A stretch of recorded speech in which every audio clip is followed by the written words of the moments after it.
तो ये यूनिट 2 के क्वेश्चन है। प्राणायाम का चतुर्थ प्रकार क्या है? सबसे पहले प्रश्न की भाषा क्या है कि प्राणायाम से रिलेटेड पूछे, तो सिंपल दिमाग में क्लिक होना चाहिए, दूसरे अध्याय में ही प्राणायाम की चर्चा, और कहीं पर भी चर्चा है ही नहीं, है ना, और कहीं चर्चा है ही नहीं।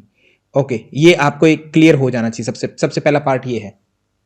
ओके, तो प्राणायाम की चर्चा, प्राणायाम कहां पर है? प्राणायाम सेकंड अध्याय में है, दूसरे अध्याय में। दूसरे अध्याय में कहां पर है सर?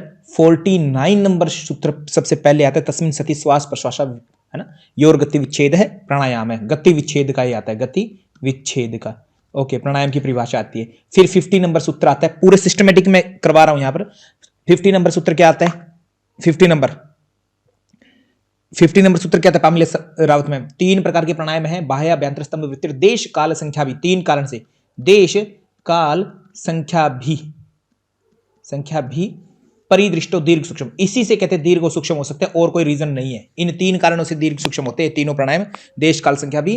कौन कौन से? बाह्य, अभ्यंतर और स्तंभ वृत्ति, 3 ही। फिर 50 नंबर सूत्र आता है, कहते एक ऐसा भी है, 51 5 और एक ऐसा भी है, कहता जिसका कोई लेना देना नहीं है, बाह्य, आभ्यंतर, विषाक्षेपी, है ना, विषाक्षेपी चतुर्थ है, विषयों का आक्षेप करने वाला ना, ये कहते हैं विषयों से जिसका कोई आक्षेप, मतलब एक तरह से दूर हो जाते हैं, है ना, केवल सांसों, आती जाती सांसों पर ही कहते ध्यान किया जाता है, अन्य विषय लुप्त हो गए, वो बाह्याभ्यंतर विषाक्षेपी चतुर्थ है, वो चौथा है, जिसमें देश काल संख्या या दीर्घ सूक्ष्म से कोई लेना देना नहीं है। इन 3 आइटम से कोई लेना देना नहीं है, इसमें केवल 3 ही प्राणायाम आते हैं केवल, है ना। एग्जामिनर एक एक बात का बतंगड़ बनाएगा एग्जाम में, पामिला रावत में, हल्के मत लेना, एक एक योग सूत्र को अच्छे से कर लेना, ठीक है। 51, फिर 52 एंड 53, इसमें वो प्रशंसा करेगा तब तक क्षेत्रीय प्रकाशावरणम, प्रकाश का आवरण दूर होगा, ठीक है। अब यहां पर एक और बहुत प्यारी सी बात समझ लेना, एग्जामिनर आपके साथ मजे क्या लगेगा, प्रकाश का आवरण दूर होना, हो सकता है वो इसको ऐसे लेते, प्रकाश का आवरण मतलब प्रकाश दिखने लगेगा, ऐसा समझ सकते हैं। अंधेरा दूर होना, इसको मैं कह सकता हूं अंधेरा दूर होना, ऐसा भी कह सकता है ना, या अज्ञानता दूर होना, पामिला रावत में इस तरीके से ले सकते हैं मोहित मलिक जी, बट ये ऑप्शन राइट हो जाएगा। अगर कुछ भी नहीं हुआ तो ये अंधेरा दूर होना ठीक हो जाएगा, परंतु अगर अंधेरा दूर होना और प्रकाश का आवरण और अज्ञानता दूर होना ये तीनों ऑप्शन होंगे, तो फर्स्ट प्रायोरिटी सूत्र को देनी है, हमेशा सूत्र को देनी है फर्स्ट प्रायोरिटी। योगी बप्पा विश्वास जी, सूत्र बोले तो प्रकाश का आवरण क्षीयन्ते, इसी लाइन को देनी है हमें, और किसी चीज को प्रायोरिटी नहीं देनी है। फर्स्ट प्रायोरिटी हमारी सूत्र को जाएगी, उसके बाद में उसका अर्थ कहीं मिलता जुलता है आदरणीय नैथानी अंबिका, तो उस अर्थ से हम चीजें लेंगे। 53 आया, धारणा सुचाय योग्यता मनस, धारणा की योग्यता जी, चाहे योग्यता मनसह, ठीक है, आपको ये सूत्र बैठ जाने चाहिए दिमाग में। 53, तो फिर और टोटल कितने हैं दूसरे अध्याय में? दूसरे अध्याय का नाम है हमारा साधन पाद है, तो साधन पाद में टोटल 55 थे, तो 53 तक हो गए, तो 55 में 54 और 55 कौन आएगा सर? 54 में प्रत्याहार की बात करते हैं, ठीक है, स्व विषयासम, ठीक है, तो जो अपना प्रत्याहार की बात आती है, तो प्रत्याहार में कहते हैं स्व विषय संप्रयोग चित्त स्वरूपानुकार इवेंद्रियाणाम प्रत्याहार है। 55 में कहते हैं कि अगर ऐसा कर लिया तथा प्रमा वश्य इंद्रियाणाम, इंद्रियां वश में हो जाएगी, और इंद्रियां वश में होना कि इंद्रियां विषयों में आसक्त नहीं होगा, और आसक्त न होना विषयों में मतलब संसारिक विषयों में आसक्त ना होना इज कॉल्ड एज वैराग्य। वैराग्य मीन्स सर किस दोष से छुटकारा मिल जाएगा प्रत्याहार से? अविरति नामक एक जो व्याधि थी, है ना, ठीक है, अविरति नाम का एक चित्त विक्षेप अंतराय थी, उससे छुटकारा मिल जाएगा, मतलब वैराग्य न होने की कंडीशन दूर हो जाएगी आपकी। तो आपसे पूछा गया यहां पर चौथा प्रकार कौन सा है, तो बाह्य वृत्ति, आभ्यंतर वृत्ति, निर्बीज सबीज, तो निर्बीज नहीं है, सबीज नहीं है, बाह्य और आभ्यंतर दोनों का मिला जुला रूप था। एग्जामिनर ने यह क्वेश्चन थोड़ा सा गलत बना लिया था, ठीक है, तो इस तरीके से हमारे प्रश्न का उत्तर जो है आपके सामने स्पष्ट लिखा हुआ है कि बाह्य, अभ्यंतर, विषाक्षेपी चतुर्थ है, यानी कि ये तीसरा और चौथा दोनों का कंबाइन करना था। एग्जामिनर ने उस टाइम पूछा हुआ किसी कारण से, तो ये थोड़ा रॉन्ग था, है ना। फिर भी इन दोनों में से एक देने, तो पहला शब्द तो बाह्य आता है, तो 3 नंबर हम दे सकते हैं ऐसी कंडीशन में, अदरवाइज ये प्रश्न गलत था। तो मीना कुमारी मैम, जिन विद्यार्थियों को स्क्रीन नहीं दिख रही है वो एक बार प्लीज रीज्वाइन कर लीजिए, स्क्रीन दिख रही है सभी को, एक बच्चे को भी स्क्रीन दिख रहा है मतलब है कि सबको स्क्रीन दिख रही है, ठीक है। योगी पप्पा विश्वास जी, इनको एक बार स्क्रीन दिखा दीजिएगा, ठीक है। आगे चलें, ये प्रश्न थोड़ा रॉन्ग था, मैं फिर कहता हूं, कई बार आ जाते हैं क्वेश्चन, ठीक है, ओके, ऑप्शन इसके ठीक नहीं है। यदि आप भी एनटीए नेट जेआरएफ इन योग की तैयारी कर रहे हैं तो आज ही accurate yoga application play store से इंस्टॉल कर सकते हैं। एक्यूरेट योगा स्पेलिंग इसके नाम से ही है, ACCURATEYOGA, ये लिखेंगे आपको एप्लीकेशन दिखाई देगी, उसे इंस्टॉल कर लें। उसमें आपको पेपर 1 और पेपर 2 दोनों जो कोर्सेज हैं वो कंप्लीट सिलेबस मिलता है। पेपर 2 योगा की जो फीस है एक साल के लिए 12,000 रुपए है, जिसमें आपको 5 चीजें मिलती है। नंबर 1 special recording to the point, 1 से लेकर के 10 यूनिट जो है हमारे सिलेबस में वो सारे के सारे वन टाइम में आपको कंप्लीट मिल जाते हैं। दूसरा, डेली उसमें लाइव क्लासेस हमारी कंडक्ट होती है, तो बच्चों को डेप्थ में जब आपका कोई क्वेश्चन होता है, क्वायरी होती है, तो लाइव क्लास में आप आकर के पूछ सकते हैं। नंबर 3, अगर आप लाइव क्लास में नहीं आ सकते परंतु लाइव क्लास को आपको सुनने का मन होता है, तो उस लाइव क्लास को हम रिकॉर्ड करते हैं, जो एप्लीकेशन पर डाल दी जाती है। तो एप्लीकेशन पर आपको वो लाइव क्लासेस भी कंप्लीट मिलती है, ताकि आप लाइव क्लास में नए आते हुए भी लाइव क्लासेस को देख पाएं। और जो फोर्थ चीज है वो आपको, जब आप पढ़ते हैं तो क्या आपने पढ़ा और क्या एग्जाम में आ सकता है, क्या प्रेडिक्ट हो सकता है फ्यूचर में क्वेश्चंस किसी टॉपिक से, तो वो यूनिट वाइज और टॉपिक वाइज जो है आपके सामने क्विजेस भी अवेलेबल होती है, तो उनको भी आप कभी भी कर सकते हैं। इसी के साथ में जो हमारी रीढ़ की हड्डी कही जाती है किसी भी एग्जाम की, PYQ series, previous year question paper, तो वो जो है आपको इसी पैकेज में पूरे कंप्लीट जो है प्रीवियस ईयर क्वेश्चन पेपर जितने आज तक हुए हैं योग विषय के, वो सारे के सारे आपको पांचों एक ही बार में मिल जाते हैं। ये सारा का सारा एक साल के लिए 12,000 रुपए की फीस होती है, इसमें आप ज्वाइन कर सकते हैं। इसी के साथ में यदि आप पेपर 1 करना चाहते हैं, जो कि हमारा जनरल एप्टीट्यूड होता है पेपर 1, इसमें भी आपको कंप्लीट सिलेबस जो है बोथ लैंग्वेज, बाइलिंगुअल, हिंदी और इंग्लिश दोनों में प्रोवाइड करवाया जाता है, जिसमें आपकी लाइव क्लासेस चलती हैं। लाइव क्लास में नहीं आ सकते हैं तो उनकी आप रिकॉर्डिंग सुन सकते हैं लाइव क्लासेस की, और इसके अलावा आपको क्विजेस भी प्रोवाइड करवाई जाती है, जिसकी फीस है 1 ईयर के लिए 5,000 रुपीज, 5,000 रुपए। यदि आपकी कोई भी क्वायरी है तो आप दिए गए फोन नंबर पर हमें कॉल कर सकते हैं। तो जल्दी कीजिए, कोर्स को जल्दी बाय कीजिए। यदि आप ये सोच रहे हैं कि मुझे अभी एग्जाम ना दे करके अगली बार एग्जाम देना है, तो मैं अगली बार तैयारी करूंगा, तो एक बात मैं बता देना चाहता हूं दोस्तों, कि आप जब भी मन में आए, चाहे आपको 1 साल बाद में एग्जाम देना है, चाहे 2 साल बाद में एग्जाम देना है, तो कंपटीशन क्योंकि हाई है, तो इसलिए जल्दी से जल्दी पढ़ना शुरू करें। क्योंकि एग्जाम देना एक दिन होता है, परंतु उसकी स्टडी, उसकी प्रिपरेशन जो है आपको पूरा साल कम से कम करनी होती है, तब जाकर के आप जो है JRF के लिए एलिजिबल होते हैं। सिलेबस बहुत लेंदी होता है, सिस्टमेटिकली समझना पड़ता है। सिलेबस छोटा है दिखने में, परंतु उसको जब आप पढ़ते हैं तो वो काफी लेंदी हो जाता है, इसलिए उसको आपको ग्रेस्प भी करना होता है, उसको आपको डाइजेस्ट करना होता है पूरी तरह से। तो इसीलिए आप जितनी जल्दी अपनी तैयारी शुरू करें उतना बेटर है। तो इसीलिए जल्दी से एक्यूरेट योगा एप्लीकेशन डाउनलोड करें और अपना कोर्स, अपनी नेट JRF की जर्नी है जो अभी से शुरू करें। फिर प्राणायाम निम्न में से किसका द्वार है? प्राणायाम द्वार का मतलब क्या है सर? 8 अंक थे, यम, नियम, आसन, प्राणायाम, प्रत्याहार। इनको हमने क्या कहा था कि ये तो जर हमारे बहिरंग है, बाहर बाहर वाली चीजें हैं। फिर धारणा, ध्यान और समाधि और अष्टावंगानी, ये 8 अंग अंतरंग में कहलाते हैं, हमारे अंदर अंदर की बातें हैं, अंतरंग योग भी बोल देते हैं। तो प्राणायाम किसका प्रश्न? प्राणायाम करेंगे तो कहाँ चले जाओगे? आसन से तो प्राणायाम में आते हैं, यम नियम आसन फिर प्राणायाम में आते हैं, बहिरंग योग में आता है प्राणायाम, नो डाउट। बट प्रवेश द्वार मतलब क्या मिलेगा अपने को? धारणा में करने की समर्थता चाहिए। धारणा सोचा है योग्यता मन से, कहां पर आया? दूसरे अध्याय का 53वां सूत्र आता है, दूसरे अध्याय का 53वां सूत्र आता है। यहां पर आपने आसन वर्ड यूज किया है। आसन वाला सूत्र आप बता सकते हैं लक्की कुमारी मैम? आसन का सूत्र क्या है सर? दूसरे अध्याय में है, डेफिनेटली। दूसरे का कहां पर है सर? 46, 7, 8, 9 है ना। 9 में तो आपका क्या स्टार्ट हो गया? प्राणायाम स्टार्ट हो गया। 49 से लेकर के 52 तक, 53 तक प्राणायाम ही चला अपना।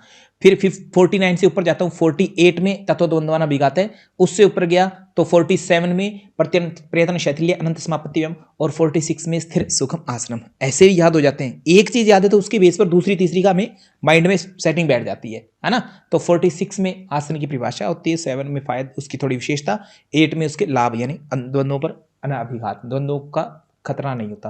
प्रश्न का उत्तर धारणा हुआ। यह प्रश्न 253 से आया है हमारे पास। अष्टांग योग का चतुर्थ चरण क्या है सर? हमें बहुत अच्छे से पता है, परंतु प्रश्न क्या है पता है योगी बप्पा विश्वास जी? प्रश्न यह है कि 8 अंग या अष्टांग योग का वर्णन किस जगह पर किया गया है सर? एज पर टेक्स्ट कहूं तो योग सूत्र है, योग सूत्र है, वशिष्ठ संहिता है, वशिष्ठ संहिता है, SSP है, सिद्ध सिद्धांत पद्धति है, त्रिशिखी ब्राह्मण उपनिषद है, त्रिशिखी ब्राह्मण उपनिषद है। ऐसा ग्रंथ बताओ जहां पर हठ योग को अष्टांग योग कहा गया है। आप लैंग्वेज कुछ भी बना लो, मेरा प्रश्न समझिए जिनको पता है। हठ योग के अंतर्गत अष्ट अंग बताए गए हैं, अष्ट अंग बताए गए। ऐसा कौन सा है सर? ऐसा तो एकमात्र है योग तत्व उपनिषद, योग तत्व उपनिषद, उससे ऊपर कुछ भी नहीं है ना। योगी पप्पा विश्वासी नए था नहीं, हम बीका में बात क्लियर है। लैंग्वेज एग्जामिनर कैसे ही बनाए, हमारा कॉन्सेप्ट बढ़िया होना चाहिए। हमारी अगर नींव मजबूत हो गई, एग्जामिनर कैसी भी बातें कर ले, हम सर हिलेंगे डुलेंगे नहीं, है ना। तो अष्टांग योग का चौथा हिस्सा यम नियम आसन प्राणायाम प्रत्याहार धारणा ध्यान समाधि, यम नियम आसन और प्राणायाम चौथा सर ये है। अब यहां पर एक मिस्टेक होती है, मोहित मलिक जी सिल्ली मिस्टेक करता है कि जी प्राणायाम का क्या पूछा, चौथा ऑप्शन दिया, प्राणायाम तीसरा। मेरे दिमाग में चौथा चलते चलते मैं option he A B C और डी वहां पर टिक करना होगा, तो मैं डी पर कर दूंगा, 4 नंबर पर गड़बड़ हो जाएगी। आता हुआ प्रश्न, तो 3 ऑप्शन है, अच्छे से मार्क कर लो, 3 पर ही क्लिक करना है जहां भी 3 है ना। वहां प्राणायाम पर टिक करने का ऑप्शन नहीं होता, नीचे अलग होते हैं कई बार, तो सी पर आपको टिक करना है ना। ऐसी चीजों का ध्यान रखना, कई बार विद्यार्थी दिमाग में चलते चलते एंग्जाइटी में इतना होता है कि चतुर्थ पुत्र 4 पर ही हो जाता है टिक, ठीक है। ऐसा आदरणीय रंजना शर्मा मैम है, वो ऐसा ही करते हैं अक्सर, ठीक है। उनको आती सारी चीजें बट गड़बड़ ऐसे ही करते हैं, हर बार ऐसे ही कर रहे हैं ना, लंबे टाइम से ऐसे करते हैं तो गड़बड़ आती है। तो अष्टांग योग, योग सूत्र में बताया, बात आ गई समझ में। मुझे ये बताओ अष्टांग योग का वर्णन कौन से सूत्र में आता है सर? जो दूसरा अध्याय है, सुना है, सुना है, साधन पाद उसका नाम है, उसके अंदर 29 नंबर सूत्र है, उसमें आता है। तो 28 में इसका बेनिफिट पहले ही बता देते हैं। 28 में क्या कहते हैं? योगांग अनुष्ठानाद अशुद्धि क्षय, अशुद्धि क्षय ज्ञान दीप्तिर। कब तक रहेगा ज्ञान का प्रकाश? अविवेक ख्याति, अविवेक, केवल विवेक नहीं, अविवेक है ये वर्ड, अविवेक ज्ञान दीप्तिर अविवेक ख्याति, है ना। विवेक की ख्याति तक रहेगा। आ है ये, ए नहीं है, ए का मतलब न के रूप में होता है, आ मतलब तक, है ना, कि जब तक वो नहीं आ जाता। कौन नहीं आ जाता? विवेक ख्याति नहीं आ जाता, तब तक ये इस कंडीशन रहेगी, ठीक है। बातें समझ में आ रही है, कोई दिक्कत तो नहीं है? ठीक है सर, ऑप्शन नंबर 3 अपना राइट हो गया। इसी के साथ में नेक्स्ट प्रश्न पर चलते हैं। चतुर्व्यूह में कौन कौन आते हैं? चतुर्व्यूह कॉन्सेप्ट किसका है सर? चतुर्व्यूह जो है हमारे योग सूत्र का कॉन्सेप्ट है, या योग दर्शन का कॉन्सेप्ट है, दर्शन कह दो आप, ठीक है।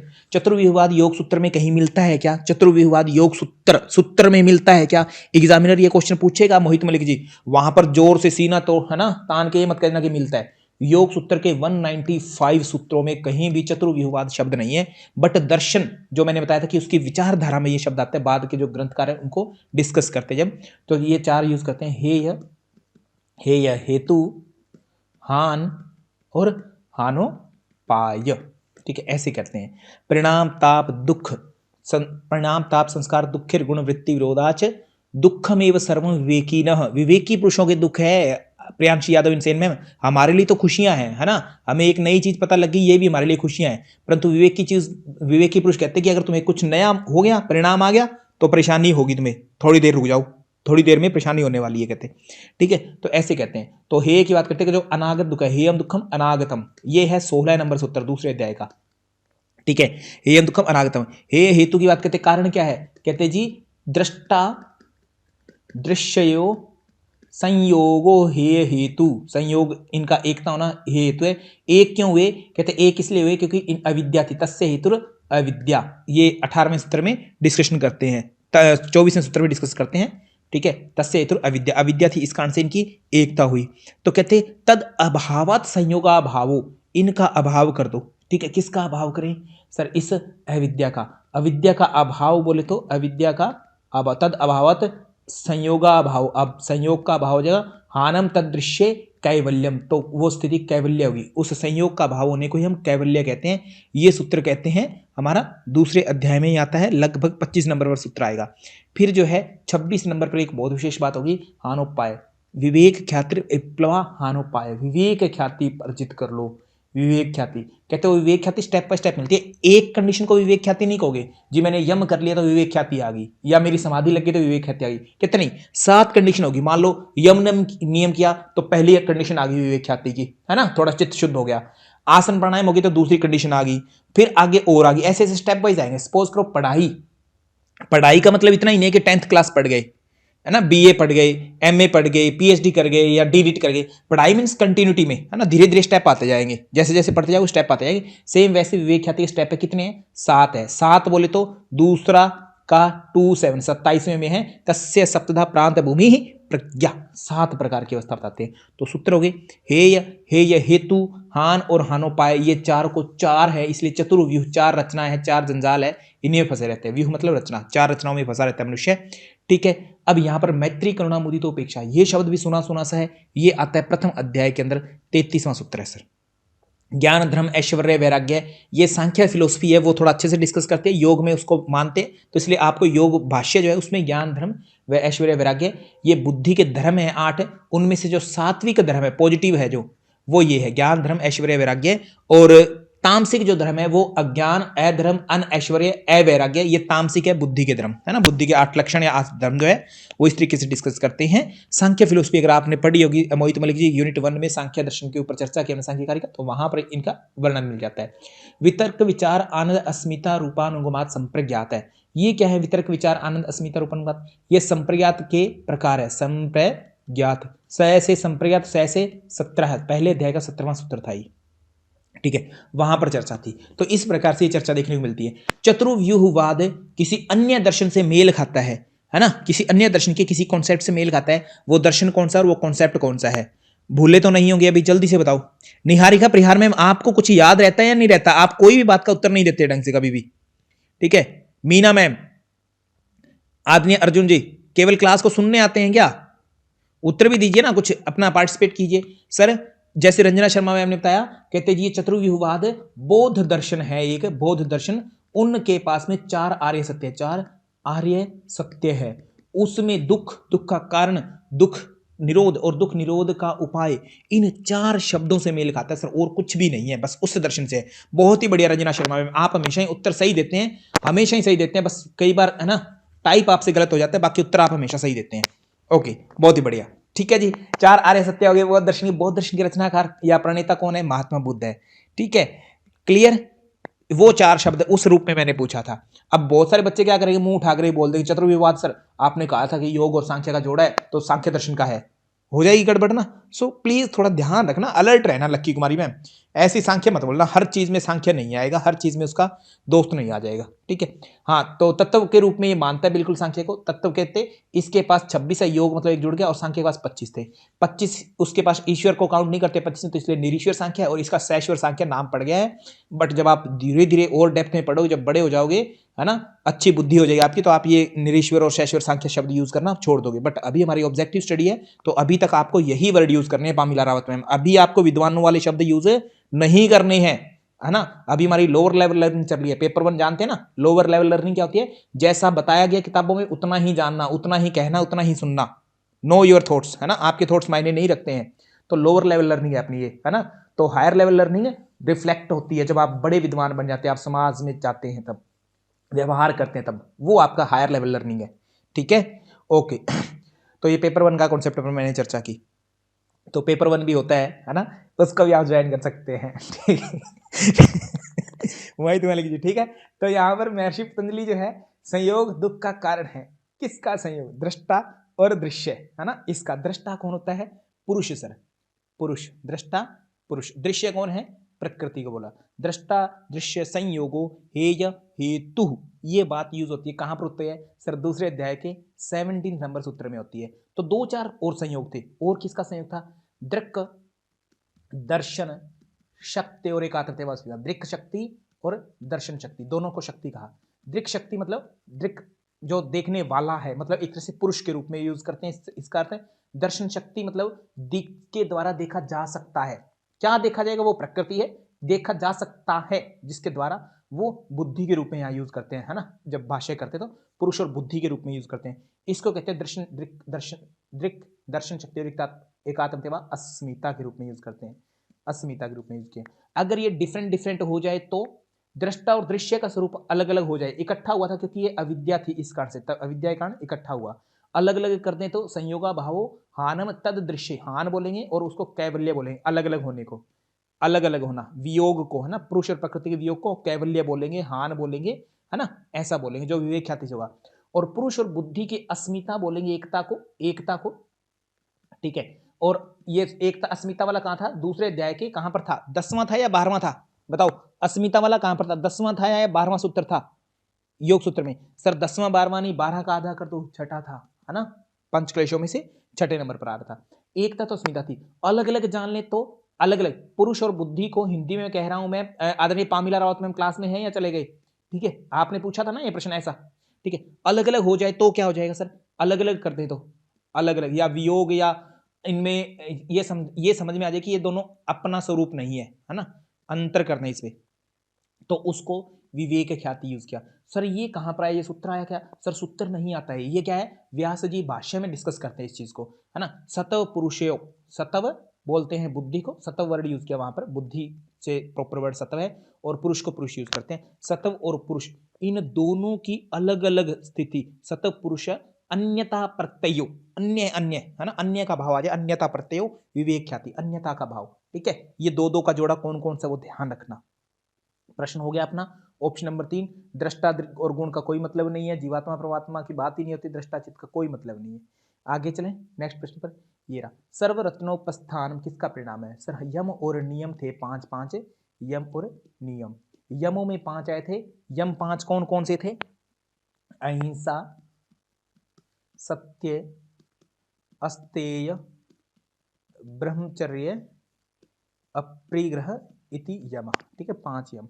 अहिंसा की बात की थी, कहते अहिंसा क्या है, मन वचन कर्म से होती है, वो हम सबको पता है, परंतु ये अहिंसा जो है ना, वो कहते अगर रखोगे, मतलब अहिंसा मतलब किसी को मारोगे पीटोगे नहीं, इतना भाव दृढ़ हो गया अगर दिमाग में, तो प्राणी अपने आप ही आपसे डरना छोड़ देंगे।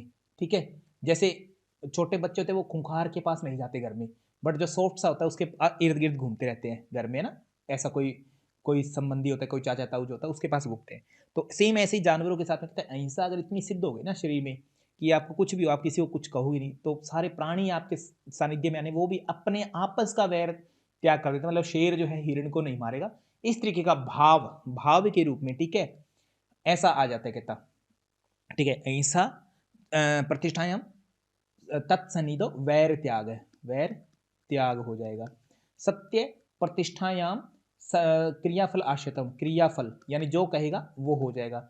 अस्तेय प्रतिष्ठायाम चोरी न करना, अस्तेय को बोलते हैं, ये इनके अर्थ भी ध्यान रखना, चोरी न करना अस्तेय, और स्तेय का मतलब होता है चोरी करना। चोरी न करने का भाव होगा तो मेहनत करोगे तो सर्वरत्नोपस्थानम, सर्वरत्न उपस्थानम प्राप्ति कह दूं मैं। ठीक है, ब्रह्मचर्य प्रतिष्ठायाम वीर्य लाभ है। अप्रिग्रह स्थैर्य जन्म कथनता संबोध है, जन्म कथाओं का पता लग जाता हो कहता है इससे। अब सूत्र बताओ सर, है ना, अहिंसा सत्य अस्तेय ब्रह्मचर्य अप्रिग्रह यमा, ये आता है अपना 30वां नंबर पर, है ना, 30 नंबर पर ये सूत्र आता है। जैसे 30 आता है 31 में कहते हैं कि इनको हम महाव्रत कहते हैं। महाव्रत क्यों कहते हैं सर? कहते अगर आप जाति, देश, काल, समयान अवच्छिन्ना, इन सब के बंधन से भी परे जाकर इनको दृढ़ता के साथ फॉलो करते हो, बिना कोई छोटे से भी एक्सक्यूज के अगर दृढ़ता से फॉलो करते हो, तो डेफिनेटली इनको आप महाव्रत का दर्जा दे सकते हो। अगर आपने इनमें थोड़ी सी, है ना, एक तरह से कमी ला दी, हल्का फुल्का ढील दे दी, तो फिर ये महाव्रत में जाएंगे। आपको चारों स्तर से ऊपर के करना है, जाति देश काल समयान अवच्छिन्ना 31वां। 32वें में फिर ये यहाँ से अहिंसा स्टार्ट हो जाती है। सूत्र अहिंसा का आया 32 नंबर, 33 सत्य का आया, 34 अस्तेय का, 35 नंबर ब्रह्मचर्य का, और 36 नंबर अपरिग्रह का आता है। इस प्रकार से गलती कर दी है मैंने, 32 नहीं, सॉरी 32 नहीं, माफी चाहूंगा भाई, अहिंसा 32 नहीं है, अहिंसा 32 नहीं है, गड़बड़ कर दी। 31 के बाद में अपना आता है वितर्क वाला प्रश्न आता है ना, वितर्क का आता है 31 के बाद में। 32 33 जो है अपना वितर्कों वाला आता है। 32 वितर्क बाद में प्रतिपक्ष भावनम, ऐसी बात होती है 33 में। और वितर्क का आधा, वितर्क का हिंसादय कृतकारी मोदिता लोभ क्रोध मोह पूर्वक का दुख अज्ञान अनंत फला इति प्रतिपक्ष भावनम, ये 34 नंबर होता है। फिर 35 नंबर से अहिंसा स्टार्ट होते हैं, 35 से, इसकी माफी चाहूंगा ना। 35 36 में सत्य की आती है, और 37 में अस्तेय, 38 में ब्रह्मचर्य, और 39 में अप्रिग्रह नामक इसकी बात होती है 39 में।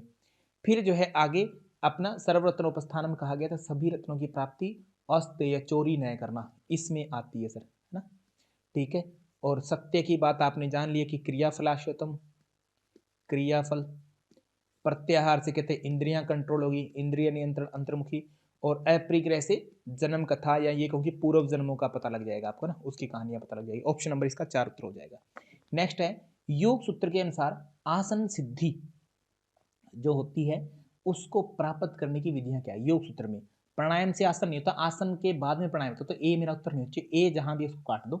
ठीक है, प्रत्याहार, यम नियम आसन प्राणायाम, प्रत्याहार तो बाद में आता है, इसका भी नहीं होना चाहिए, डी उत्तर नहीं होना चाहिए, डी जहां भी काटो, डी यहाँ था। सर मुझे राइट उत्तर तो नहीं पता था, बट मैंने एलिमिनेट किया और उत्तर आ गया। बट हमें अच्छे से याद है कि 46 दूसरे अध्याय का वहां पर आता है, स्थिर और सुखपूर्वक स्थिति ही आसन कहलाती है। 47 में कहते हैं प्रयत्न शैथिल्य अनंत समापत्ति भ्याम, अनंत समापत्ति भ्याम 47। और 48 में कहते हैं जी ततो द्वंद्वान अभिघात है, द्वंद्वों का अनअभिघात हो जाता है, अनअभिघात हो जाता है, द्वंद्व परेशान नहीं करते, अनअभिघात हो जाता है द्वंद्वों का। प्रयत्न शैथिल्य अनंत समापत्ति भ्याम, ये वर्ड आ जाता है। ऑप्शन नंबर बी जो है, जो आपका ऑप्शन नंबर 1 है, बी और सी, ये राइट हो जाएगा इस प्रश्न का। कोई दिक्कत तो नहीं है? ठीक है, ओके सर। आगे चलते हैं नेक्स्ट प्रश्न पर। 46 से 48 में आपके आसनों से संबंधित प्रश्न सूत्र आते हैं। 3 ही सूत्रों में आसन डिस्कस होता है। क्रिया योग के लाभ कितने हैं? क्रिया योग, क्रिया योग किसको बोलते हैं? तप स्वाध्याय ईश्वर प्रणिधानानि क्रिया योग है। तप स्वाध्याय ईश्वर प्रणिधान, ठीक है, ये 3 ही है। इन्हीं का कहते संयोग है ना, इनको इकट्ठा आप क्रिया योग बोलते हैं। सूत्र आता है दूसरा अध्याय जैसे स्टार्ट हुआ, प्रथम सूत्र यही आता है, क्रिया योग कहते हैं। इससे क्या होगा? समाधि भावनार्थ, समाधि भावनार्थ और क्लेश तनुकरणार्थश्च, तनुकरणार्थश्च, ठीक है, ये आता है दूसरे के दूसरे। तो क्रिया योग से कैवल्य की बात कभी नहीं कही जाती है। कर्मों में कुशलता गीता का कॉन्सेप्ट है, भगवत गीता का, ठीक है। तो क्लेशों की निवृत्ति के रूप में, अब देखो यहाँ पर निवृत्ति अर्थ लेना पड़ेगा हमें, है ना, तनुकरण निवृत्ति के रूप में लेना पड़ेगा। तनु का मतलब वैसे तो वीक होता है, बट निवृत्ति, क्योंकि ऑप्शन ये है हमारे पास में, ए और डी तो किसी रूप में कनेक्ट नहीं कर सकते ना आपसे। तो ऐसे जब हमारे को समझ रखनी है, अगर यहाँ पर 2 ऑप्शन थे, क्लेशों की निवृत्ति या क्लेशों का तनुकरण, तब डेफिनेटली आप सूत्र को चूज करते, तनुकरण को ही चूज करते, है ना, फिर निवृत्ति नहीं। अभी हम निवृत्ति, हमारी एक थॉट इधर ही जाएगा।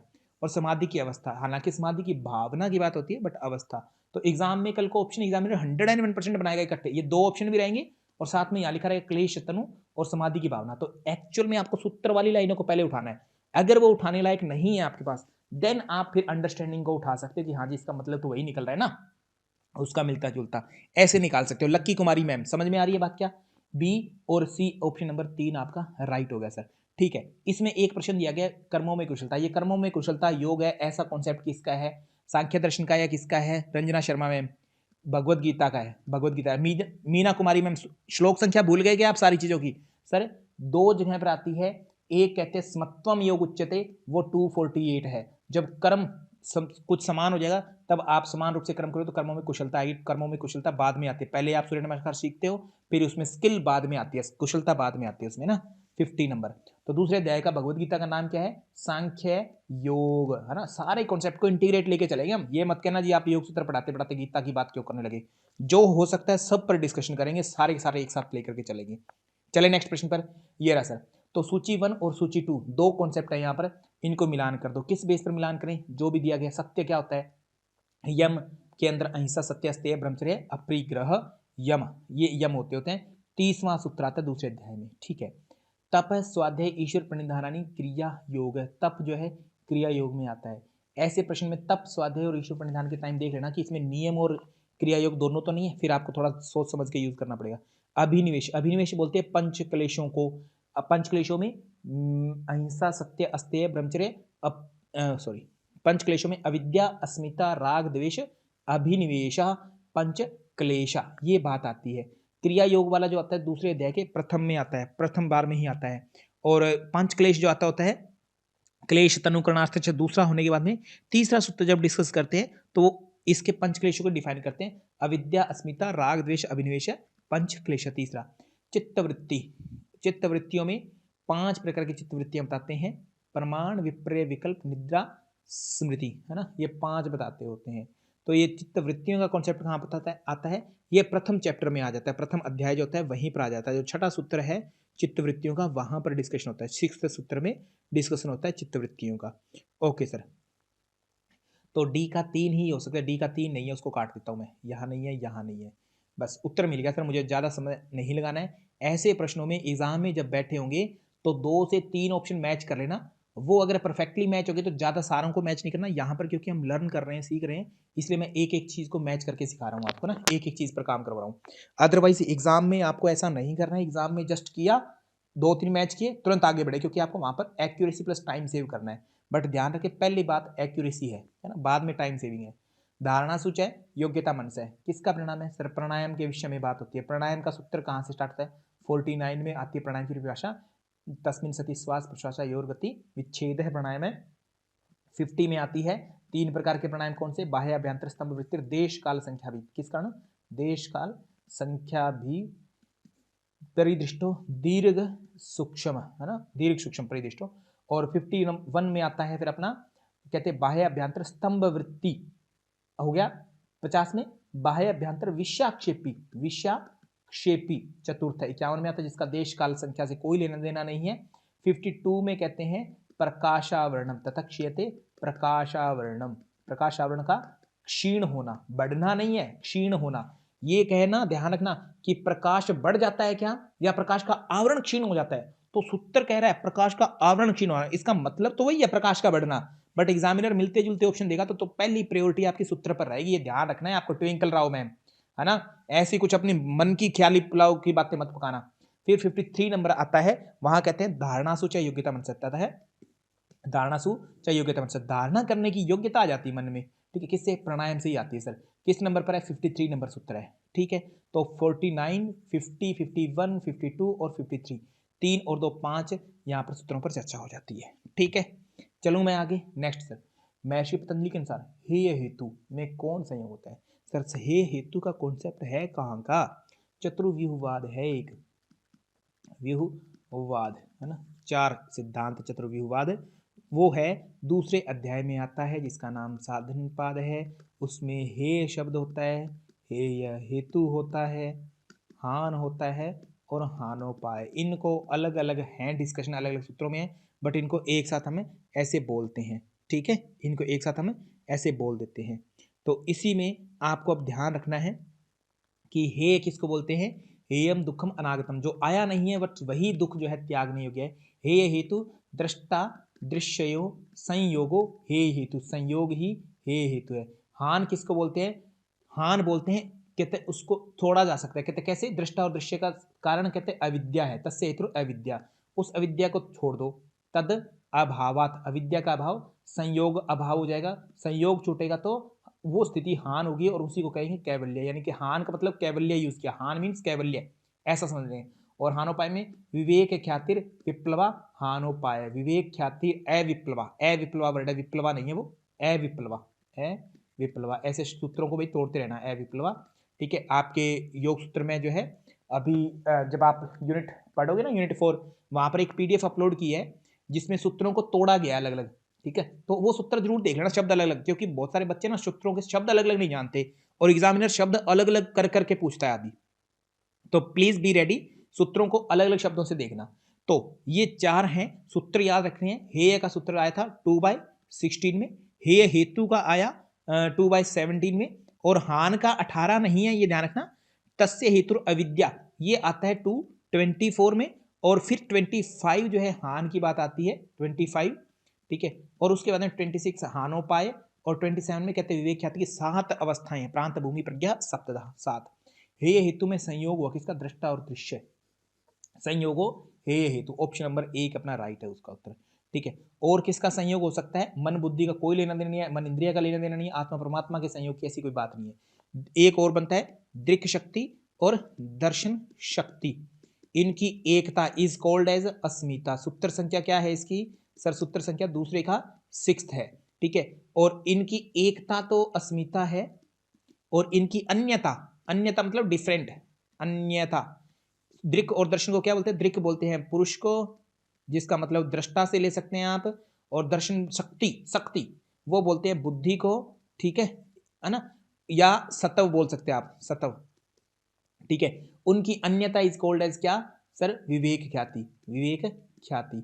मैं थोड़ा सा और इसको प्रिसाइज करता हूं, टू द पॉइंट लिख देता हूं कि एक्चुअल टर्म, एक्चुअल जो सूत्रकार कहते हैं अस्मिता, कहते हैं वही है जहां पर ये 2 शब्द रहे, दृक् शक्ति और दर्शन शक्ति, नोट पुरुष नोट बुद्धि, है ना, ये वर्ड यूज किया। इनका मतलब हमें पता है, देखो इनका मतलब हमें जानना है। और विवेक ख्याति किसको बोलेंगे? विवेक ख्याति, जिसमें एक्चुअल वर्ड क्या है? पामिला रावत में एक्चुअल वर्ड याद है क्या? Clear to the point word बताओ जल्दी से, क्या थे एक्चुअल वर्ड? जाओ सर, सतव, सतव और पुरुष, ठीक है, पुरुष, अन्यता, इनकी अन्यता, ठीक है, अन्यता, प्रत्ययो, विशेष, विवेक, ख्याति, ये थे, जिसका मतलब हमें बहुत अच्छे से पता है कि जी अगर मैं ये कहूं कि दर्शन शक्ति या सतव, इनको हम बुद्धि के रूप में लेते हैं, दोनों को बुद्धि के रूप में लेते हैं। और यहां पर पुरुष और दृक् की बात करूं तो इन दोनों को हम पुरुष अथवा दृष्टा के रूप में लेते हैं, ठीक है, यही है। एक्चुअल वर्ड आपको पता होगा, इनके मीनिंग पता होगा, एग्जामिनर चाहे मीनिंग के बेस पर पूछे चाहे एक्चुअल वर्ड पर पूछे, आपका सर कॉन्सेप्ट क्लियर है, आपको दिक्कत नहीं होने वाली है, ठीक है। आगे चलें, अस्मिता, अस्मिता क्या है सर? दृक्, दर्शन, शक्ति और एकात्मते व अस्मिता, 2/6 है सर, सूत्र भी याद है हमें। तो कितने होते हैं क्लेश? ये पंच क्लेशों में से एक है। क्लेश सर कहते हैं 5 प्रकार के होते हैं। अविद्या, अस्मिता दूसरा क्लेश है, अस्मिता, राग, द्वेष, अभिनिवेश। इसमें कहते हैं अविद्या जो है, कहते हैं यही सबका क्षेत्र है, भूमि है, ये होगा तो बाकी सारे हो ही जाएंगे। अविद्या क्षेत्रम उत्तरेशम प्रसुप्त तनु विच्छिन्न उदाहरणाम, ये 4 प्रकार की अवस्थाएं होती है क्लेशों की। अस्मिता की बात करें, दृक्, दर्शन, शक्ति और एकता। अस्मिता, दृक् शक्ति और दर्शन शक्ति, इनकी एकता, सुख दुख नहीं, मन आत्मा नहीं, शरीर इंद्रिय नहीं, दृक् शक्ति और दर्शन शक्ति, जिसका मतलब है दृक् मतलब पुरुष या दृष्टा से लेते हैं, दर्शन बोले तो बुद्धि से लेते हैं, ठीक है। अस्मिता का मतलब हुआ मैंपन से, राग का मतलब सुखानुशयी राग है, दुखानुशयी द्वेष है, अभिनिवेश स्वर स्वाही विदुषो अपि तथा आरूढ़ो अभिनिवेश है, स्व स्वाही विदुषो अपि, विद्वानों को भी प्रॉपर रूप से होता है, वही क्लेश अभिनिवेश कहलाता है। मृत्यु का भय, इसको इन शॉर्ट बोलते हैं, मृत्यु भय, विद्वानों को भी होने वाला क्लेश। वैसे तो सारे ही होंगे, चाहे विद्वान कितने भी शास्त्र रट के आ जाओ आप, सबको सारे होंगे, ठीक है, बट इसको स्पेशल मेंशन कर दिया ना, तो इसलिए ये फर्स्ट प्रायोरिटी में आपका उत्तर हो गया, Meena Kumari ma'am, first priority में उत्तर हो गया, ठीक है। ओके सर, डन है, डन सर, दूसरा उत्तर हमारा प्रश्न का राइट हो गया, अस्मिता की बात। आगे चलो, नेक्स्ट ईयर, क्रिया योग में क्या क्या है? तप, स्वाध्याय, ईश्वर प्रणिधानानि, क्रिया योग, BAD, हमने सीक्वेंस भी याद कर रखी है सर। कौन सा है? दूसरे अध्याय का प्रथम, दूसरे अध्याय का नाम साधन पाद है। टोटल सूत्र कितने हैं साधन पाद में? 55 है सर, एग्जैक्टली 55 ही है, ठीक है। थर्ड में कितने हैं? थर्ड एक नंबर बढ़ा तो इसमें 56 कर दो या फिर 55 रहने दो, क्योंकि ये भी लास्ट से सेकंड है। क्या नाम है? विभूति पाद। क्यों 55-56 क्यों है? विभूति, ट्विंकल राव मैम पता है क्या आपको क्यों है 55-56? ठीक है। लास्ट आता है कैवल्य पाद। कैवल्य में कितने हैं सर? इससे पहले 3 है और चौथा ये अध्याय है 34, ठीक है। पहले में कितने हैं? पहले में समाधि पाद, उसमें सर पहले नंबर पर, और 5-5 का कॉन्सेप्ट है तो पहले 5 लगाई दो, है ना, ठीक है। ओके, ट्विंकल राव मैम आपको पता है या नहीं है क्यों है ये 55 और 56? ट्विंकल राव मैम, या ऐसे ही बस समय बर्बाद करने आते हैं क्लास में? आज नहीं ट्विंकल राव मैम चले गए क्या? उनसे एक प्रश्न पूछ लो, बस क्लास से पहले आउट हो जाते हैं विद्यार्थी। ये बड़ा दिक्कत भरा मामला है ना।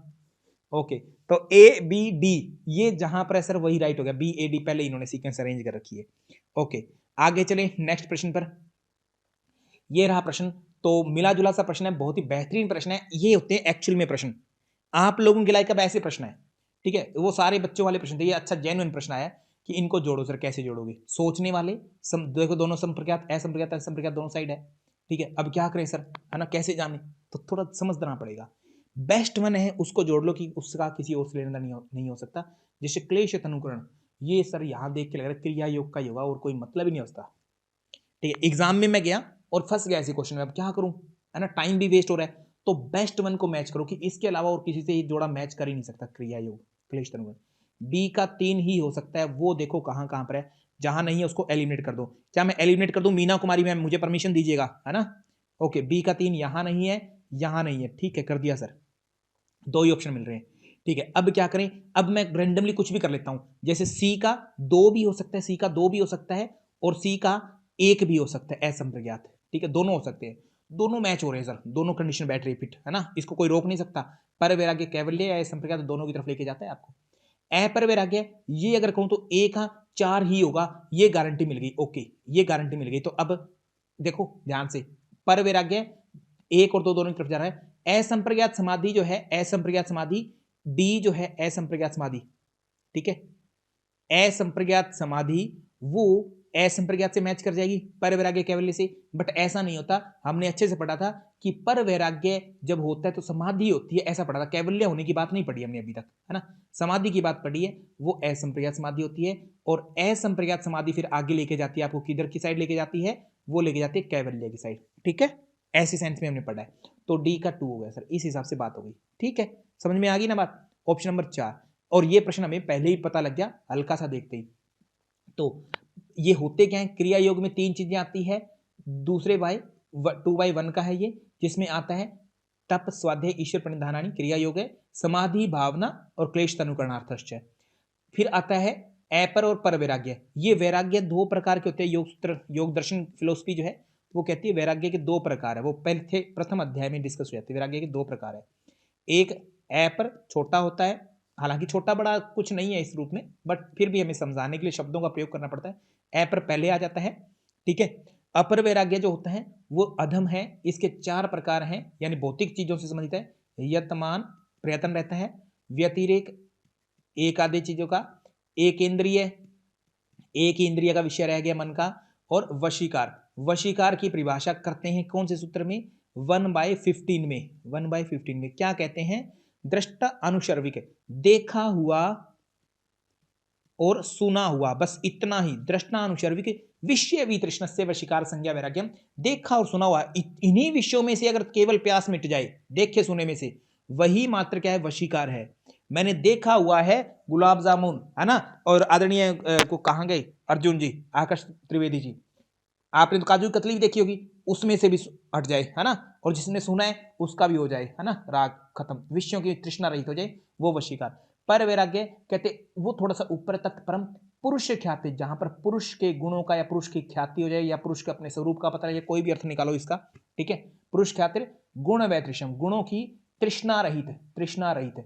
या गुणों की तृष्णा, गुण किसके होते हैं, प्रकृति के। तो प्रकृति के पदार्थों से अरुचि कह दूं, गुणों की तृष्णा कह दूं, या गुणों से रहित XYZ कुछ भी कहो, गुणों से शून्य, दोनों के दोनों, ये जो है पर वैराग्य। ठीक है, पर वैराग्य वाला सूत्र कहां था, 1/16 में था। ठीक है, और अपर वैराग्य है तो वो अपर वैराग्य पहले आता है, तो पहली समाधि कौन सी है, संप्रज्ञात करवाता है, संप्रज्ञात। पर वैराग्य बाद में आता है, ऊपर वाला है, तो ऊपर वाली समाधि कौन सी है, असंप्रज्ञात, ये असंप्रज्ञात समाधि करवाएगा। ठीक है, संप्रज्ञात को सह से संप्रज्ञात, सह से सबीज लिख सकता हूं, बिल्कुल लिखो सर, कौन रोक रहा है। असंप्रज्ञात को सर असंप्रज्ञात बीज बचा नहीं, यानी निर्बीज बोल सकते हैं, निर्बीज बोल सकते हैं। और थोड़ा सा और अच्छी और एग्जामिनर कैसे जोड़ सकते हैं, अपर वैराग्य चित्त की कौन सी वृत्ति में अपने संप्रज्ञात होते हैं, एकाग्र से ही समाधि की अवस्था प्राप्त हो सकती है, एकाग्रता से स्टार्ट हो जाता है ये, एकाग्र भूमि से चित्त की। निर्बीज यानी निरुद्ध भूमि होती है चित्त की, वहां से स्टार्ट होता है। आशा करता हूं मेरा कॉन्सेप्ट पूरा क्लियर होगा आप लोगों को, कोई बिल्कुल डावाडोल नहीं लग रहा। आज नहीं मोहित मलिक जी हाँ भर देंगे एक बार, है ना आप। ठीक है, ऑप्शन राइट हो गया अपना, ऑप्शन नंबर 4 क्लियर है सर। आगे चले, सूरज दूधवाजी, ये राजी अगला प्रश्न। प्राणायाम का निम्नलिखित में से कौन सा एक प्रकार नहीं है, प्राणायाम का, प्राणायाम के सारी 6 प्रकार सर, बाह्य वृत्ति, बाह्य अभ्यंतर, स्तंभ वृत्ति, देश काल संख्या भी, ये तीनों के तीनों जो है वो देश काल और संख्या पर डिपेंड करते हैं। अगर ऐसा कुछ होगा इनसे, ये या तो दीर्घ हो सकते हैं या सूक्ष्म हो सकते हैं, दोनों हो सकते हैं, तीनों की तीनों। इन तीनों का वर्णन आ जाता है हमारा 49 के बाद में 50 नंबर सूत्र में डिस्कशन आ जाता है दूसरे अध्याय के। 51 में एक एक्स्ट्रा है अलग से, वो कौन सा, बाह्य है, उसका नाम अच्छे से याद रखना, बाह्य है, बाह्या संधि कर देंगे तो भ्यांतर विषयाक्षेपी, ये पूरा नाम है उसका, विषयाक्षेपी। एग्जाम में कंफ्यूज मत होना प्रिय विद्यार्थी, थोड़ा अच्छे से याद रखना, ये चौथा है, बाह्याभ्यंतर विषयाक्षेपी, एक ही नाम है ये। ठीक है, यही है। तो सुशील गौड़ जी को क्लास से निकाल दिया जाए, है ना, इनको कहें कि हम बाद में संपर्क करेंगे इनसे। ठीक है, इनके प्रश्नों का अलग से उत्तर देंगे, है ना। ठीक है, इनके प्रश्नों का अलग से उत्तर रहेंगे, उनकी उसकी क्लास हम अलग से करेंगे। अभी के लिए हम योग सूत्र पर कॉन्सेंट्रेट, है ना, कॉन्सेंट्रेट करते हैं, इस पर ध्यान लगाते हैं। तो मनोवृत्ति नाम की कोई चीज नहीं है सुशील गौड़ साहब। ठीक है, तो अगला प्रश्न करें। प्राणायाम सूत्र कहां से स्टार्ट होता है, प्राणायाम की परिभाषा, सुशील गौड़ साहब ये प्राणायाम की परिभाषा का सूत्र तो याद नहीं होगा आपको, है ना।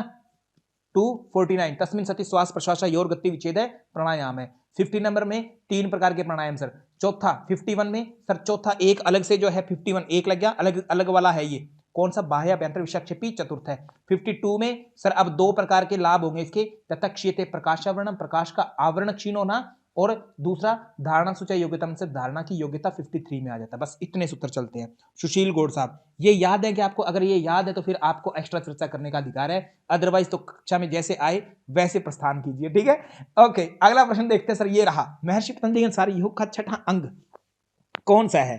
ठीक है, योग का छठा अंग कौन सा है सर, यम से स्टार्ट होती बात है, यम, नियम, आसन, ठीक है, प्राणायाम, ठीक है, और 4 ये हो गए, फिर प्रत्याहार हैं, ठीक है, यम नियम आसन प्राणायाम प्रत्याहार, इन पांचों को इकट्ठा क्यों कहा सर? क्योंकि इनका डिस्कशन पूरा डेप्थ में दूसरे अध्याय में ही हो जाता है पूरा, और इसलिए इनको बाहर बाहर का बोलते हैं कि अभी हम अंदर प्रवेश नहीं गए हैं, बहिरंग है ये, बहिरंग योग या बहिरंग अष्टांग योग के बहिरंग मतलब बाहर वाले अंग बोल देते हैं, ठीक है, प्रत्याहार तक। तो 5 तो हो गए। छठा जो है धारणा, ध्यान, समाधि, इनको क्या बोलते हैं बार बार? इनको बोलते हैं अंतरंग, अंतरंग बोलते हैं इनको, अंतरंग बोलते हैं, ठीक है, ओके सर, ये इनका नामकरण हो गया अंतरंग। छठे नंबर पर धारणा आ रही है, नाम अपने पास पूरा क्लियर है। तो यमों में थोड़ा सा डिस्कशन कर लूं। अभी तक हम यम 5 प्रकार के जान चुके हैं, अहिंसा, सत्य, अस्तेय, ब्रह्मचर्य, अपरिग्रह इति यमा। पूर्व जन्मों का पता लगाना तो अपरिग्रह कर लेना, ठीक है, जो कहा वही हो जाए वो सत्य का फल है, ठीक है, सारे आपस में लड़ना छोड़ दे तो अहिंसा है वो, ठीक है, यानी वैर त्याग। और चोरी करना छोड़ दे वो अस्तेय बोलते हैं उसको, और उससे मेहनत करोगे तो धन मिलेगा, सर्वरत्नोपस्थानम, ठीक है, ऐसे इसके लाभ है। वीर्य लाभ, शक्तिशाली बनोगे ब्रह्मचर्य के अभ्यास से। ऐसे पूछे पांचों यमों में से शक्तिशाली कौन बनेगा? वैसे सारे ही बनते हैं, वीर्य लाभ मतलब शक्ति बचेगी। नियम शौच संतोष तप स्वाध्याय ईश्वर प्रणिधानानि, ठीक है, नियमा, ये 5 नियम है। और ध्यान और धारणा में आगे आएगा तीसरे अध्याय में, वो अभी हमने पढ़ा नहीं है, वो पढ़ेंगे तो अच्छे से और डिस्कस कर लेंगे, ठीक है, ओके सर। आगे चर्चा करूं मैं नेक्स्ट प्रश्न पर। ये रहा प्रश्न, योग के किस अंग के अभ्यास द्वारा व्यक्ति द्वंद्वों से आसानी से प्रभावित नहीं होता? द्वंद्व नहीं सताते। आसन के बारे में बात करते हैं। दूसरे अध्याय का 46 नंबर सूत्र है सुशील गौड़ साहब, वहां पर कहते हैं स्थिर सुखम आसनम, स्थिरता हो और सुखपूर्वक हो वो आसन है। 247 में कहते जी जहां पर स्थिर सुख आसन हो गया।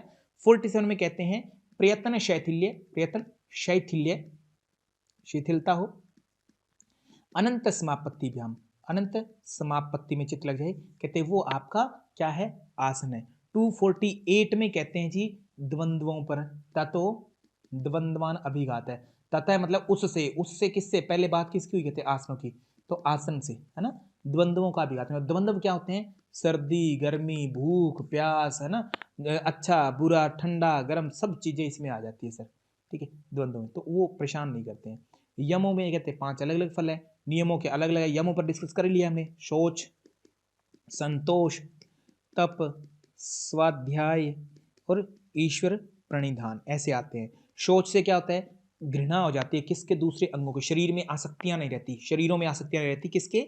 सर स्व अंग जुगुप्सा परेर संसर्ग, दूसरे और अपने दोनों से कहते कोई लेना देना नहीं रह जाता ज्यादा, ठीक है।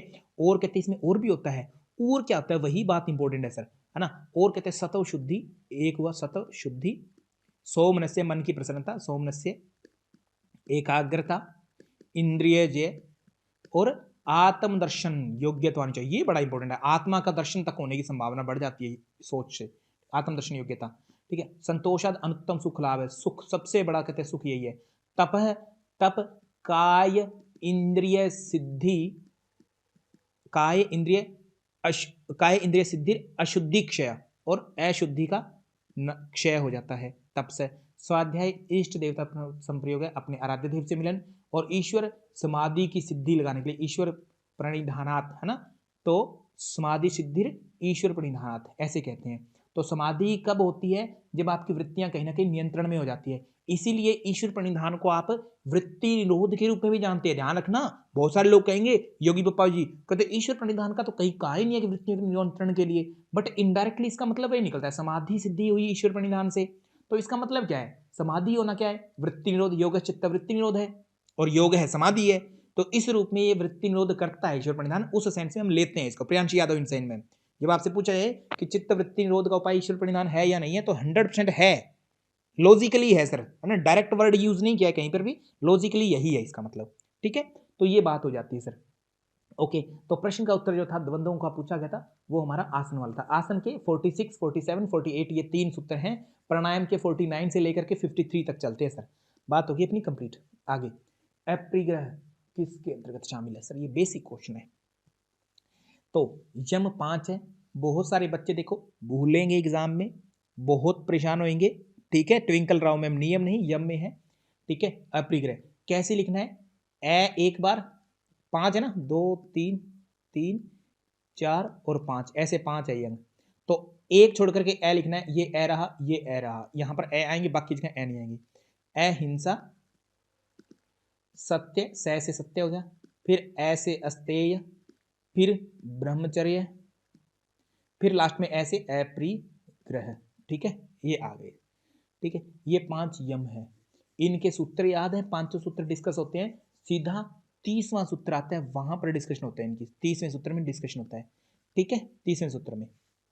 ओके, फिर 31वां सूत्र होता है, वहां पर क्या हो जाते हैं सर, वहां पर महाव्रत की बात डिस्कस हो जाती है। ठीक है, महाव्रत, जाति देश काल समय अवचिन्ना सार्वभौमा महाव्रतम, और इसी के प्रकार, इसी के साथ में फिर वितर्क और वितर्क, बाद में प्रतिपक्ष भावनम, वितर्क का हिंसादय, कृतकारित्र मोदिता, लोभ क्रोध मोह पूर्वका, मृदु मध्यादि मात्र, दुख अज्ञान अनंत फला इति। ठीक है, प्रतिपक्ष भावनम, ऐसे करके बात चलती है। और फिर सीधा जो है हम अहिंसा के लिए, अहिंसा का जो फल बताते हैं वो कहाँ जाते हैं, 35 पर चलते हैं, सीधा 35 पर। फिर 35, 36 में सत्य, 37 में अस्तेय, 38 में ब्रह्मचर्य, और 39 में अप्रिग्रह के फल पर चर्चा होकर के यमों की समाप्ति होती है यहाँ पर। ठीक है ना, ऐसे आते यम। तो अप्रिग्रह की बात होगी सर, अप्रिग्रह अहिंसा से वैर त्याग, अहिंसा तत्सनिधो वैर त्याग है, सत्य प्रतिष्ठायाम क्रियाफल आश्रितम, अस्तेय प्रतिष्ठायाम सर्वरत्नोपस्थानम, ब्रह्मचर्य प्रतिष्ठायाम वीर्य लाभ, अप्रिग्रह स्थैर्य जन्म कथनता संबोध है। इस प्रश्न का उत्तर ऑप्शन नंबर 2 होना था, वो हो गया राइट। ठीक है, नियम 5 प्रकार के, शौच, संतोष, तप, स्वाध्याय, ईश्वर नारायणी नियम। ठीक है, ये नियम आते हैं। अंतरंग योग, धारणा, ध्यान और समाधि, इनके लिए यूज करते हैं। समाधि 2 प्रकार के, समाधि पाठ में डिस्कस कर दिए, संप्रज्ञात और असंप्रज्ञात, ये 2 प्रकार के नाम हम डिस्कस करते हैं। संप्रज्ञात के 4 प्रकार हैं, वितर्क, विचार, आनंद, अस्मिता, रूपानुगमात। संप्रज्ञात है, ऐसे शब्दावली हम पहले करके आ चुके हैं। ठीक है, प्रश्न का उत्तर ऑप्शन नंबर 2 होना था यम, वो हमने डिस्कस कर लिया। ज्ञान के प्रकाश पर पड़ा आवरण किसके द्वारा हटता है सर? ऑप्शन देखते क्वेश्चन और ज्यादा क्लियर हो जाता है। लैंग्वेज एग्जामिनर कुछ भी बनाए, जैसे ही आप ऑप्शन देखते हो तो आपका और क्लैरिटी आ जाती है। ज्ञान का प्रकाश, ठीक है, ततः क्षीयन्ते प्रकाशावरणम, प्रकाश का आवरण क्षीण हो जाए तो प्रत्याहार नहीं है, वो यम नहीं, आसन नहीं है, प्राणायाम की बात है। प्राणायाम के श्लोक सूत्र कहां से हैं बता सकते हैं क्या? ट्विंकल राव मैम, सूरज दूधवा जी, कहां से है? 49 में चलता है सर, है ना, दूसरे अध्याय के 49 में क्या बात आई सर? सबसे पहले क्या डिस्कशन किया? तस्मिन सति श्वास प्रश्वास योर गति विच्छेद है प्राणायाम, योग की एक तरह से प्राणायाम की परिभाषा कह दूं, प्राणायाम की डेफिनेशन यहाँ की। फिर प्रकार किए 50 और 51 में, 50 में 3 बता दिए, बाह्य अभ्यंतर स्तंभ वृत्तिर देश काल संख्या भी दीर्घ सूक्ष्म परिदृष्टो, और 51 में क्या कहते हैं? बाह्य अभ्यंतर, बाह्य अभ्यंतर विषाक्षेपी, ये वर्ड है इकट्ठा, विषाक्षेपी चतुर्थ है। 52 में चर्चा करते हैं, कहते जी चतुर्थ हो गया। 52 में जब चलते हैं आगे तो वहां पर एक इंटरेस्टिंग वर्ड यूज किया जाता है, कहते जी अब ततः क्षीयन्ते प्रकाशावर्णम, 52 नंबर से ये प्रश्न आया है हमारा। 53 में कहते हैं धारणा की भी योग्यता है, धारणा सोचा योग्यता मन से, धारणा हो जाती नहीं, योग्यता कहा। अब एग्जामिनर उसको कैसे यूज करता है वो उसकी मर्जी है, आपका कॉन्सेप्ट क्लियर है सर। धारणा सोचा योग्यता मन से, धारणा करने की योग्यता आ जाती है कि अब धारणा के लिए लायक हैं आप, है ना, ऐसा। ठीक है, ऐसा पीएचडी करने के लिए योग्य हो जाते हैं, जेआरएफ करने के बाद में पीएचडी हो नहीं जाती है ट्विंकल राव में, इस चीज को ऐसे समझना आप। बट एग्जामिनर कहे कि जेआरएफ से पीएचडी हो जाती है तो अर्थ तो लिया ही जा सकता है कि जेआरएफ जो करता है 99% क्या 100% लोगों ने पीएचडी में एडमिशन लिया ही लिया है आज तक, और सबकी पीएचडी हुई है, तो वैसा भी अर्थ ले सकते हैं। तो वो आपका अंडरस्टैंडिंग है। एक्चुअल बात क्या है वो आपको जरूर पता हो कि एक्चुअल बात इस रूप में कही गई है और उसके मीनिंग ऐसे ऐसे निकाले जा सकते हैं। ठीक है, तो बात क्लियर हुई अपनी। ऑप्शन नंबर 1 अपना राइट उत्तर हो गया। आगे चलूं मैं नेक्स्ट प्रश्न पर। नेक्स्ट पर चलने से पहले प्रत्याहार कहां पर आता है सर? 54 और 55 है ना, जो एंड होता है दूसरे अध्याय, वो प्रत्याहार पर ही होता है।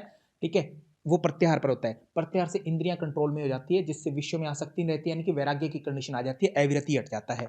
आसन, आसन सर 46, 7 और 8 में आ जाते हैं। 48 में स्थिर सुखमासन प्रयत्न शैथिली अनंत समापत्ति भी हम 47, 48 में कहते हैं तत्व द्वंद्वन अभिघात है। यमों की बात हमने कर ही लिया सर। 30वें में डिस्कशन होता है, 31, 32 में वितर्क और महाव्रत की बात चलती है 33 तक, और 34 में भी, और 35 में फिर जो है अपना 35 से लेकर 39 तक पांचों यमों के फल बता देते हैं। ऐसी बात होती है सर, बात ही क्लियर है, अपने पूरा कॉन्सेप्ट अपने को हाथ में। अभी एक एक चीजों को हम देखते हैं। प्राणायाम का संबंध सर, प्राणायाम का यहाँ पर पूरे 8 अंग लिया हुआ, आप 8 के 8 अंग, सबका शरीर और मन से रहेगा, कोई अछूता नहीं रह सकता शरीर और मन से। ठीक है, शरीर और मन से रहेगा। सत्य सर्वोत्तम वाणी से होता है, वाणी से नहीं, व्यवहार, मनसा वचसा कर्मणा, एग्जैक्टली कहा जाता है। तो साइकोसोमैटिक, इंग्लिश में कहूं तो इनको क्या बोलते हैं? Psycho, PSY, psychosomatic. ठीक है, साइकोसोमैटिक मतलब मनोदैहिक भी बोल सकते हैं, मनो दैहिक भी बोल सकते हैं इनको एक इकट्ठे वर्ड में, कि शरीर और मन दोनों से संबंधित, चाहे आसन हो, प्राणायाम हो, समाधि हो, धारणा हो, ध्यान हो, सबका सबसे कॉन्सेप्ट होता है सर, रिलेशन होता है। ठीक है, आगे चले नेक्स्ट प्रश्न पर। ऑप्शन नंबर एक इसका उत्तर हुआ। नेक्स्ट प्रश्न ये रहा, महर्षि पतंजलि के अनुसार ध्यान हेयस्तद वृत्ति है, ध्यान से उन वृत्तियों का कहते हे हो जाता है, त्याग हो जाता है, छूट जाता है, पूर्ण रूप से निवृत्ति हो जाती है। किसका सर, किसके बाद में आया सूत्र, मैटर ये करता है। अब प्रश्न आ गया और प्रश्न का उत्तर नहीं समझ में आ रहा, ये शायद आपने जो नेट जेआरएफ की तैयारी की उन टीचर ने, एक्यूरेट योगा वाले सर ने शायद आपको बताया ना हो, है ना, ऐसे वहम हो सकता है। तो ऐसा वहम हो ना, तो तब आप लोग क्या करना, तब आप लोग ये सोचना कि योग सूत्र कंठस्थ किया था, हाँ कंठस्थ किया था, तो ये सूत्र किसके बाद में आया सर, ये निद्रा वृत्ति के बाद में तो नहीं आया, विकल्प वृत्ति के बाद में, प्रमाण में नहीं आता, ये क्लेशों के बाद में सूत्र डिस्कशन होता है। ठीक है, क्लेशों के बाद में, तो ऐसा एक कॉन्सेप्ट है। ठीक है, ऐसा एक कॉन्सेप्ट है, तो ये सूत्र जो है ध्यान हेयस्तद वृत्ति आता है, क्लेशों का डिस्कशन हो जाता है। क्लेशों का डिस्कशन कहां से चलता है, दूसरे अध्याय का तीसरा सूत्र, अविद्या अस्मिता राग द्वेष अभिनिवेशा पंचक्लेशा, फिर अविद्या के अनुसार क्षेत्र कह के उसके चौथे में आप अविद्या के जो है पंचक्लेशों के प्रसुप्त तनुविच्छिन्न उदाहरण, ये चार स्थितियां बताते हैं। फिर पांचवें में अविद्या को डिफाइन किया, अनित्य नित्य, अनित्य को नित्य समझना, अशुचि को शुचि समझना, दुख को सुख समझना और अनात्म को आत्म समझना, ये अविद्या के रही। छठे सूत्र में अस्मिता को डिस्कस किया कि दृक दर्शन शक्ति और एकात्मता अस्मिता। सातवें में सुखानुशयी राग है, आठवें में दुखानुशयी द्वेष है, नौवें में अभिनिवेश स्वर स्वाही विदुषोपि तथा रूढ़ो अभिनिवेश है, और 10वें में कहते इन सबको कंट्रोल कर लो। ठीक है, कैसे करोगे, कहते इन सब का थोड़ा सा कंट्रोल हो सकता है, ते प्रतिप्रसव हेया सूक्ष्मा, इनको सूक्ष्म कर सकते हो। ठीक है, प्रतिप्रसव क्रिया से, प्रतिप्रसव से, ओके, और ध्यान करोगे तो इनसे छुटकारा हो, ध्यान हेयस्तद वृत्त्या। और ध्यान को यहां पर ध्यान रखना, ध्यान का थोड़ा सा करना, ज्यादा सा करना इस समाधि में कन्वर्ट हो जाता है, ज्यादा देर तक ध्यान, थोड़ा करना धारणा रह जाता है। तो ध्यान वर्ड इन्होंने प्रॉपर यूज कर दिया, उसका मतलब समाधि समझ लो या कुछ समझ लो अंडरस्टैंडिंग के रूप में, बट एक्चुअल वर्ड इनका ध्यान है। ध्यान रखना कि सभी क्लेशों का नाश किससे संभव है, समाधि से या ध्यान से, सर ध्यान लिख रखा है यहाँ पर एग्जैक्टली। तो ऐसे एग्जाम में फंसा सकते हैं। तो सूत्र संख्या 2/11 वहां पर डिस्कशन होता है इसका। ऑप्शन नंबर 1 इसका राइट हो गया, पांचों क्लेशों का नाश। डन, आगे चलें। ये रहा सर प्रश्न, कहते जी 5 यम है, 5 यम क्या होते हैं, महाव्रत कहते हैं उनको। ठीक है, कहते हैं, हाँ हमने पढ़ा है, कहां पर पढ़ा था सर, दूसरे अध्याय में, जब 31 नंबर सूत्र पढ़ रहे थे 5 यमों के बाद में, तो यमों के रूप में ये बात आई थी। तो कहते जाति देश काल, जाति देश काल समयावच्छिन्ना, समयावच्छिन्ना, जिसका मतलब जाति मतलब वर्ग विशेष हो गया, चाहे आप टीचर है, स्टूडेंट है, या अच्छे हैं, बुरे हैं, पापी है, पुण्य है, किसी भी, घोड़े हैं, गधे हैं, है ना, आदमी है, कुछ भी हो। ठीक है, स्थान देश के रूप में हो गया, और काल और समय, जीवन में किसी भी काल समय किसी भी व्यक्ति द्वारा 5 यमों का अभ्यास किया जा सकता है। किया जा सकता है क्या सर, बिल्कुल किया जा सकता है। अब ये बताओ कि ये व्याख्या सही है या नहीं है, क्या ये महाव्रत को डिफाइन करता है, महाव्रत को डिफाइन नहीं किया ये।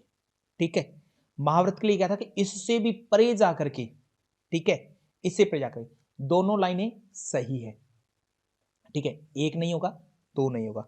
ठीक है, तो ये व्याख्या सही है क्या सर, किसी भी वर्ग विशेष के द्वारा किया जा सकता है 5 यमों का अभ्यास, उस लाइन में ये ठीक है ना, 5 यमों की बात की है।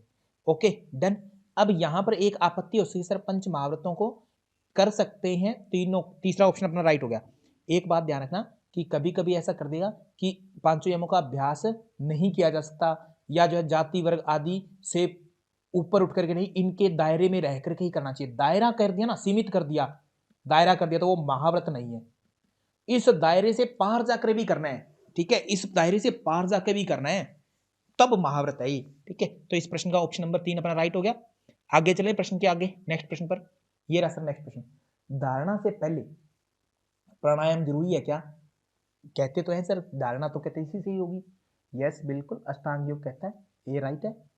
प्राणायाम के अभ्यास से तथा प्रकाशावरणम क्षीयते, सत्व का प्रकाश, है ना, दूरों का प्रकाश का मतलब सत्वगुण से मैंने डिफाइन किया था, आवरण क्षीण होता है, और धारणा सूचा योग्यता मन से धारणा के योग्य हो जाता है। ये बात सही है, हाँ जी, जो बात ऊपर लिख रही है उसी को डिस्कस कर रहे हैं, कोई नई बात नहीं की। तो ये दोनों लाइनें सही है, और व्याख्या भी उसी बात की करके जो ऊपर बात कही है उसी से रिलेटेड बात की है, उसके अलावा एक्स्ट्रा बात नहीं की है।